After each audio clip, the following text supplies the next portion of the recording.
On Sunday, the 22nd of May, 2022, in Tehran near Mojaheddin-e-Islam Street, the day is still ordinary enough to hide violence inside it. A car stops where a car is supposed to stop, outside home, in front of familiar walls, in a city that has learned to keep moving around what it cannot name. Later, a press photograph will freeze the aftermath into a caption, an IRGC colonel slumped in the driver's seat. The scene reduced to a few confirmed facts and a widening stain no statement can tidy.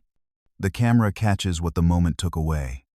Posture, fabric, the blunt geometry of a street that does not look like a battlefield.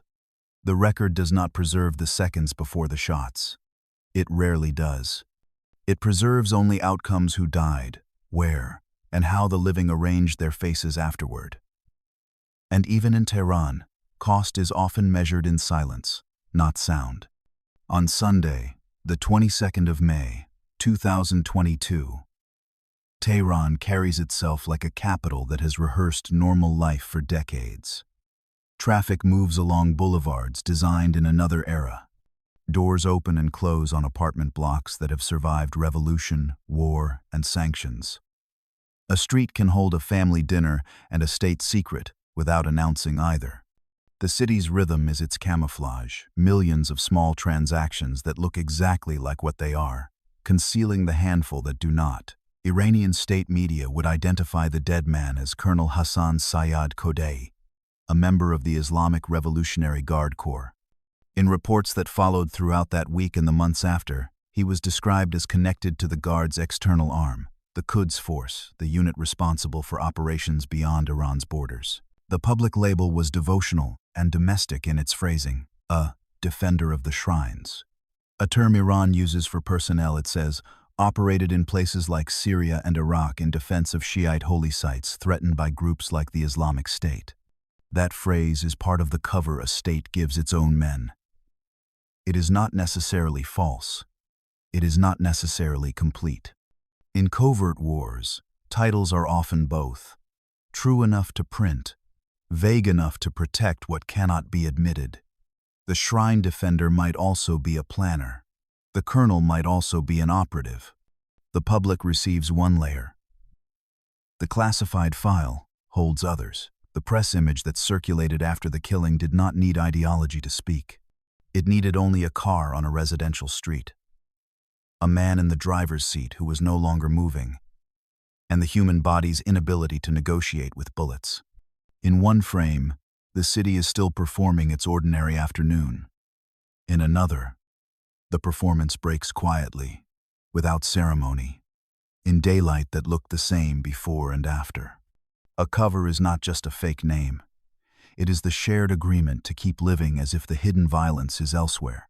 On Sunday, the 22nd of May, 2022, the operational fact that matters most is simple and publicly repeated in nearly every account.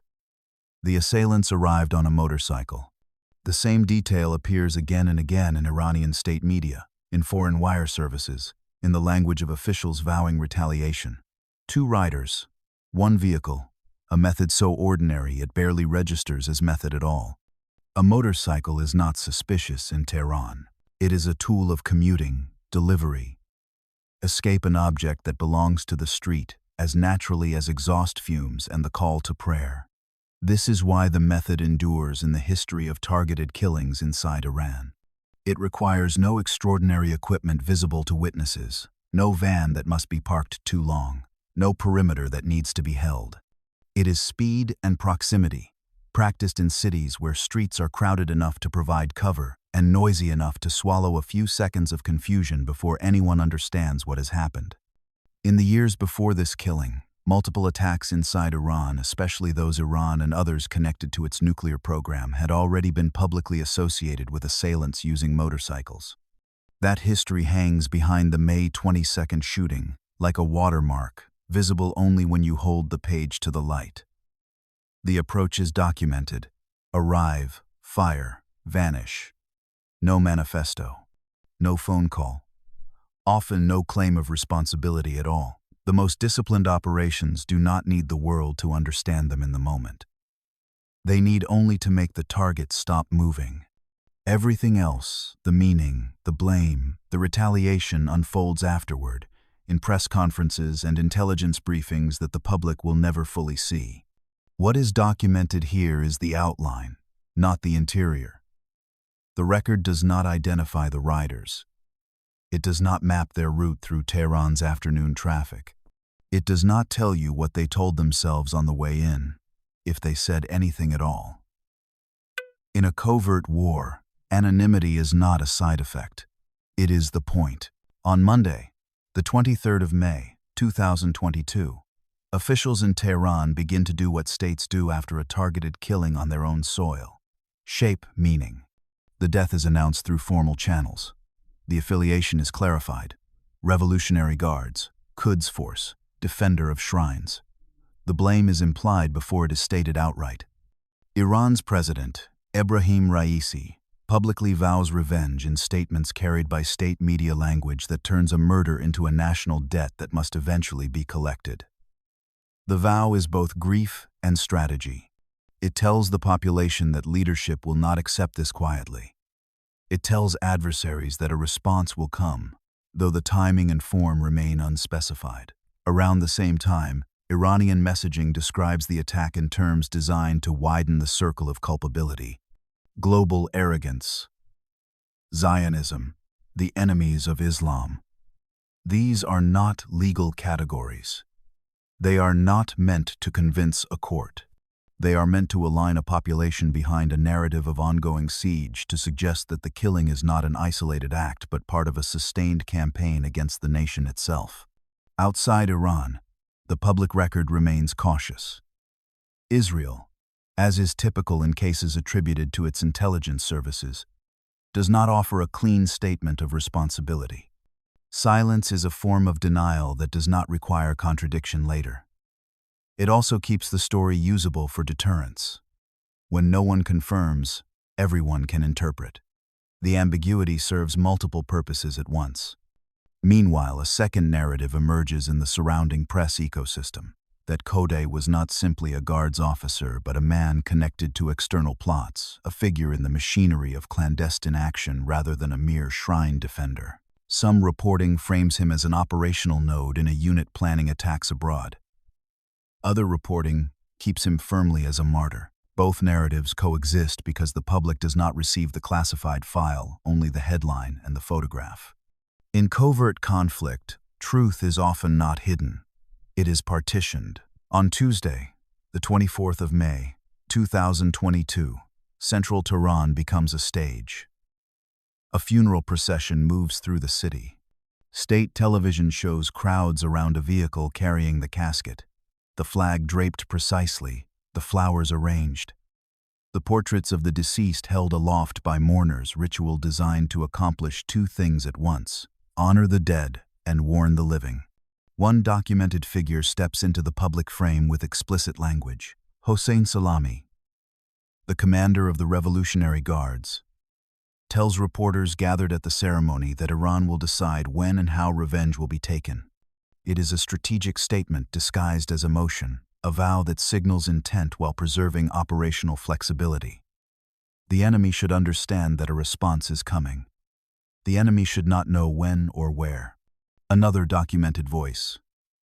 Foreign Ministry spokesperson Saeed Khatibzadeh frames the attack as enabled by American support for Israel.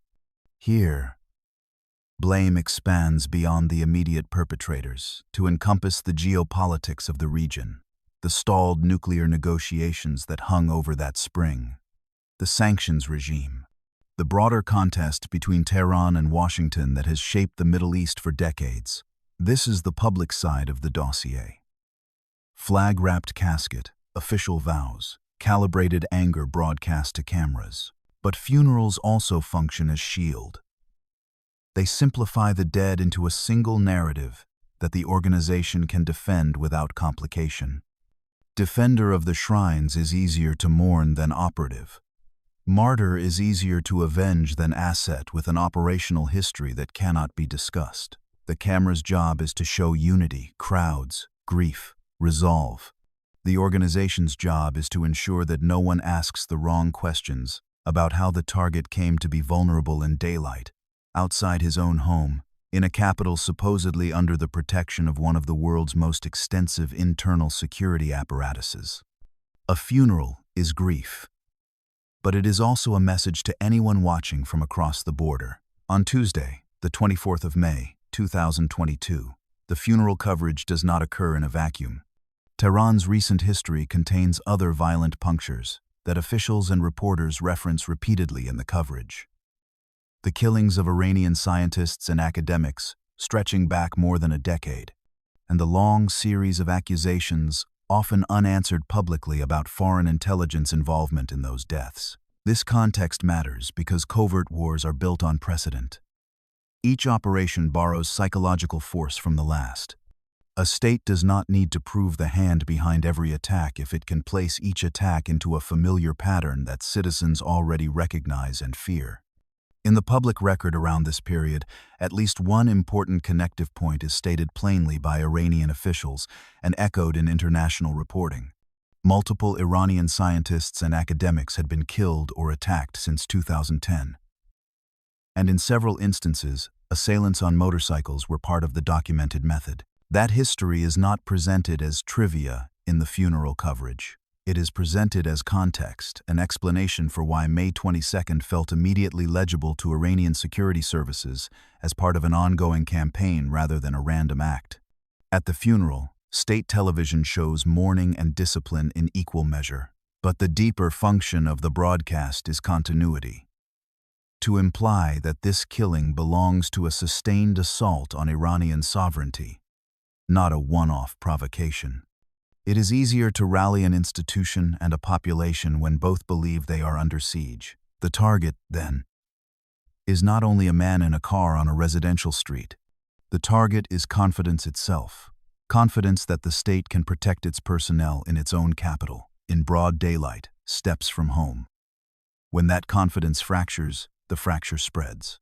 Personnel adjust their routines. Families ask questions they previously left unspoken. The organization tightens, hardens, becomes less capable of trust. Pattern is a weapon. It teaches fear faster than any single bullet can. On Sunday, the 22nd of May, 2022, reports about Hassan Sayyad Khodai carried two types of description, sometimes in the same article, sometimes in competing outlets that never reconciled their accounts. The first description was organizational and devotional, an IRGC colonel, a defender of the shrines, a soldier who protected Shiite holy sites in Syria and Iraq from groups like the Islamic State. This framing positions him as a protector, someone whose work was defensive rather than offensive, whose death represents an attack on religious duty itself. The second description, attributed in part to Israeli media narratives and cited in wider international reporting, cast him as connected to a Quds Force unit alleged to have planned attacks on Israelis abroad. Under this framing, the colonel was not merely a defender but an operative, someone whose work extended beyond shrine protection into the planning of violence against foreign targets. The crucial point, under an evidence-only standard, is not to decide which description captures the complete truth. It is to observe that both descriptions circulated simultaneously in the information war around his death, and that both shaped how different audiences judged the killing itself. If he was a protector, the act reads as terrorism, an unprovoked murder of a soldier serving his faith. If he was a planner of attacks abroad, the act reads as preemption, the removal of a threat before that threat could materialize. The same body becomes either a martyr or a legitimate target, depending on which file the viewer believes they have access to. This is the psychological duality that covert conflict produces. The operative's cover life depends on the public never seeing them as an operative. The target's public identity after death becomes a curated narrative, simplified so the organization can hold it together without internal fracture, honored so the population can mourn without asking questions the state cannot answer. Even the dead are given legends. At approximately 4 in the afternoon local time on Sunday, the 22nd of May, 2022, near Mossad Street, in Tehran, Hassan Sayyad Khodai is shot in his car outside his home. Multiple reports from Iranian state media and international wire services converge on the core operational facts. 2 assailants on a motorcycle, 5 gunshots, an attack carried out in daylight, followed by immediate escape into the city's traffic. Those facts are enough to establish the operation's profile without inventing anything beyond the record. It is a close-range killing. It is fast seconds from approach to departure. It leverages urban normalcy as cover. It does not depend on a bomb that might fail or a weapon that must be smuggled into a guarded building. It meets the grim standard of reliability that targeted assassinations require. What is not documented is as important as what is. The record does not provide the make or color of the motorcycle. It does not publish the route the assailants took through Tehran's streets. It does not confirm how long the target was surveilled before the hit, whether the team rehearsed the approach, or whether local support of any kind existed. Any attempt to fill those blanks would be fiction wearing the mask of confidence. But the choice of timing daylight outside home suggests intent beyond the killing itself. It suggests demonstration. It shows that the target could be reached where routines are strongest, where the sense of safety is highest.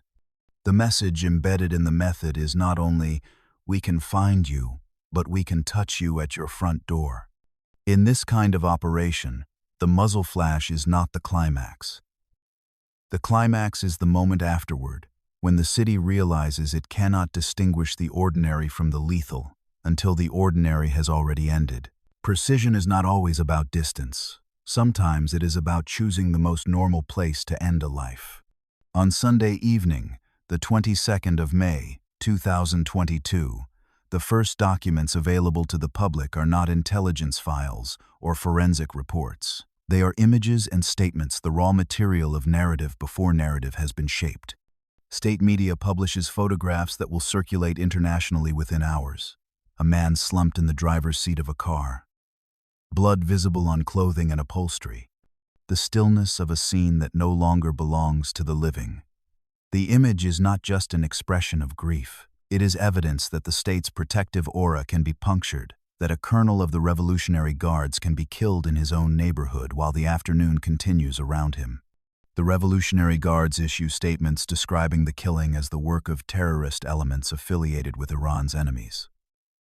The language is legal adjacent, but not legal. It assigns guilt without courtroom exposure, without evidence presented for cross-examination.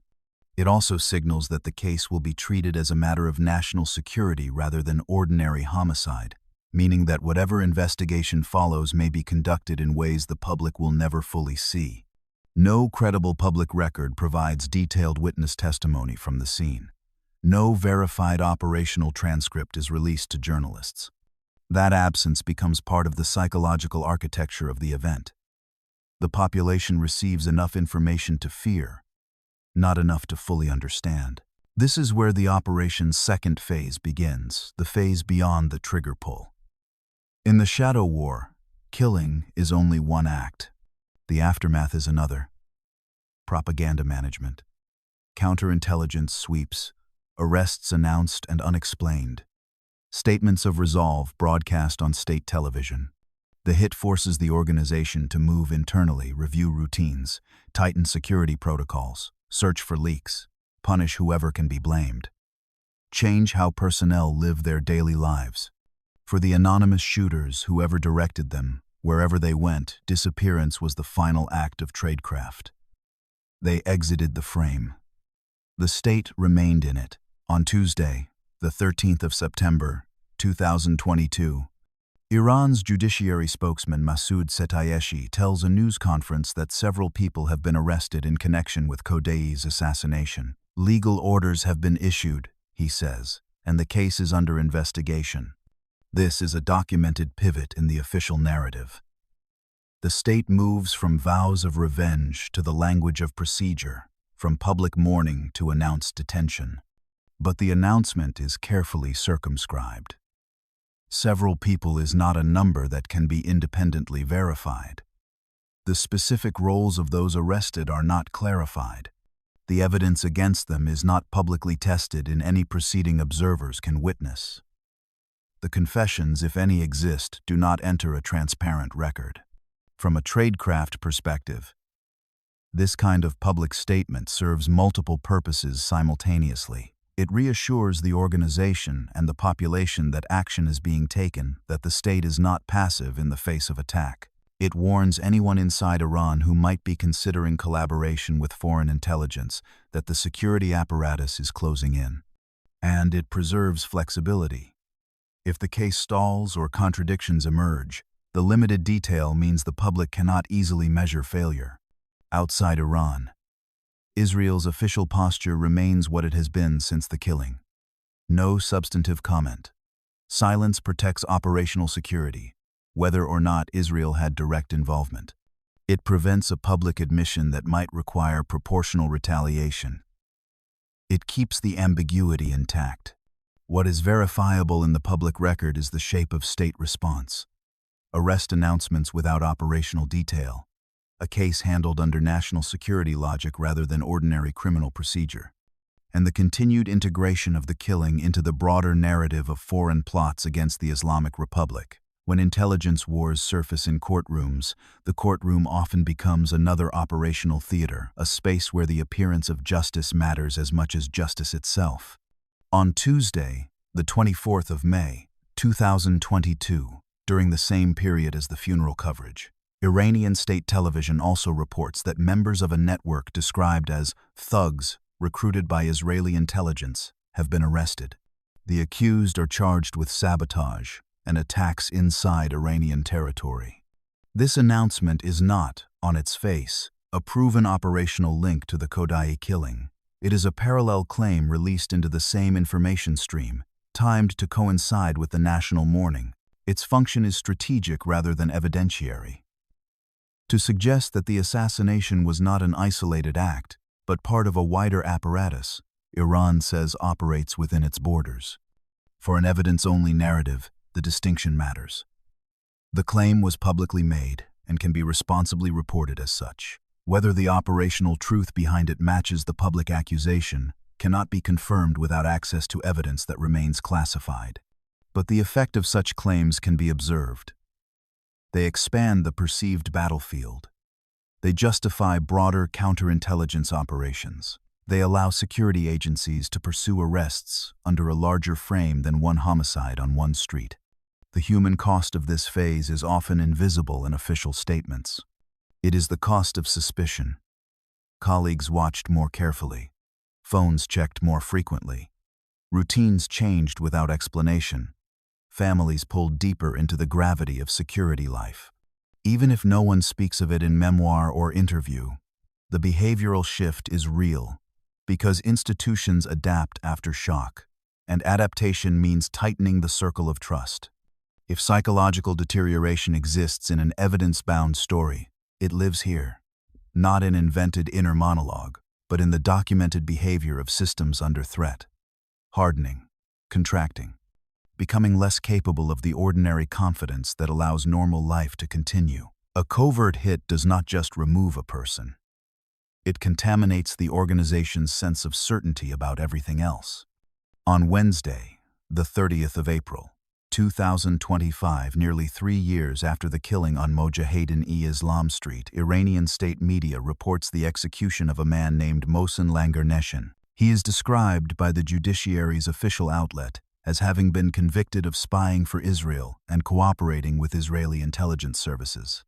In the public account provided by Iranian authorities, Langarneshan is accused of involvement in multiple cases, including support actions connected to the 2022 death of Sayyad Kodai.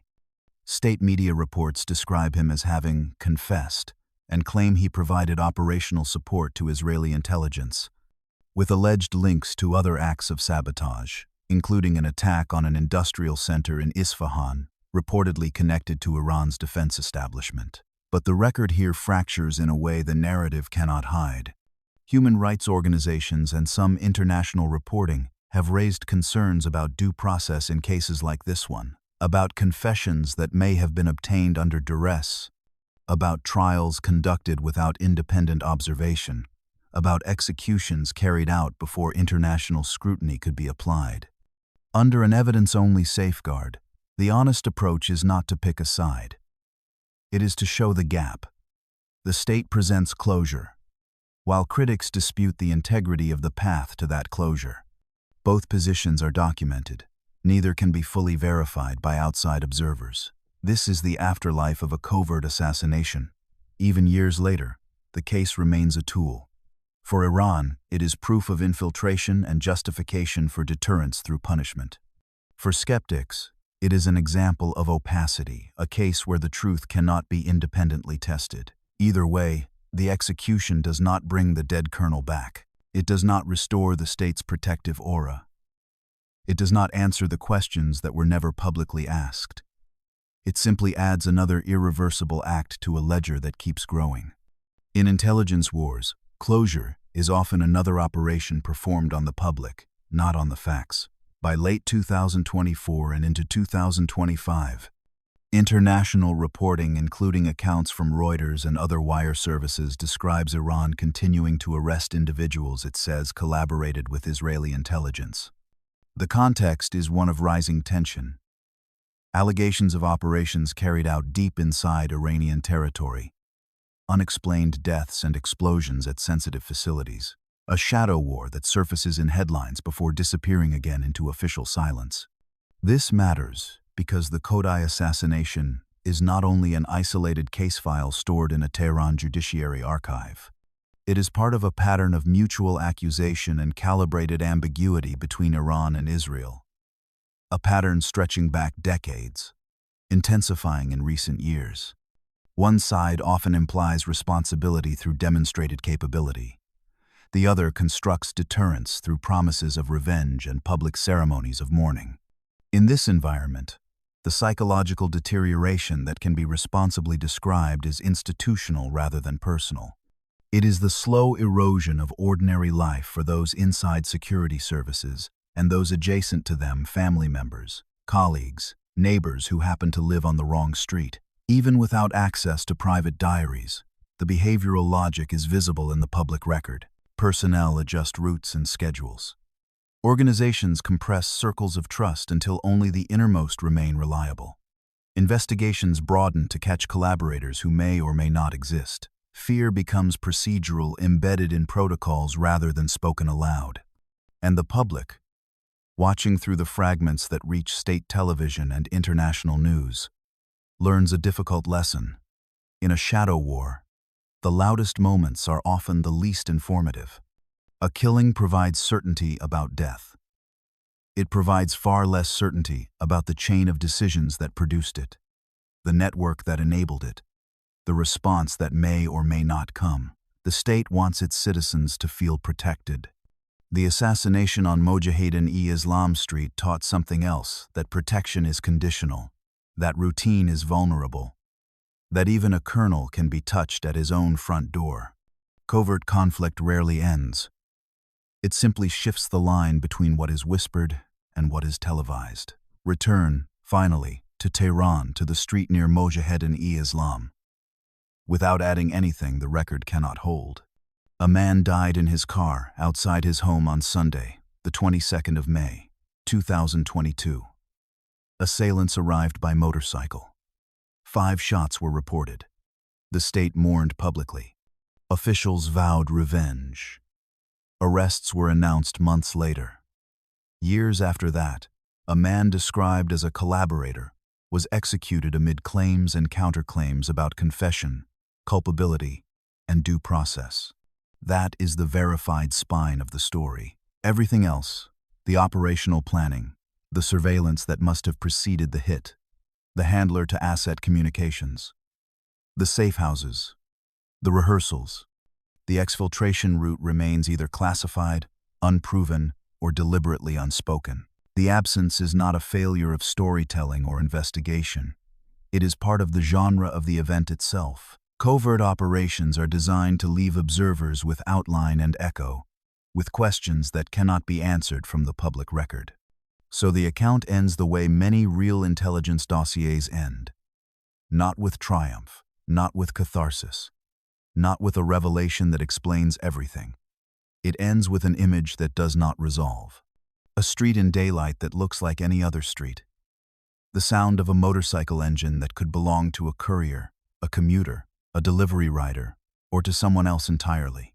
A front door that still opens for neighbors who have learned not to ask certain questions. A city performing normal life around a lesson it cannot unlearn. And somewhere in the archives of the judiciary, in the classified files of the Revolutionary Guards, in the records of foreign intelligence services that will not confirm their involvement, there are documents that hold more silence than paper pages that answer questions the public will never be permitted to ask. The cleanest operations are remembered not for what they reveal, but for what they make everyone else suspect. The cost is not only the death. It is the permanent doubt stitched into ordinary hours, into the afternoon light, into the simple act of parking a car outside home.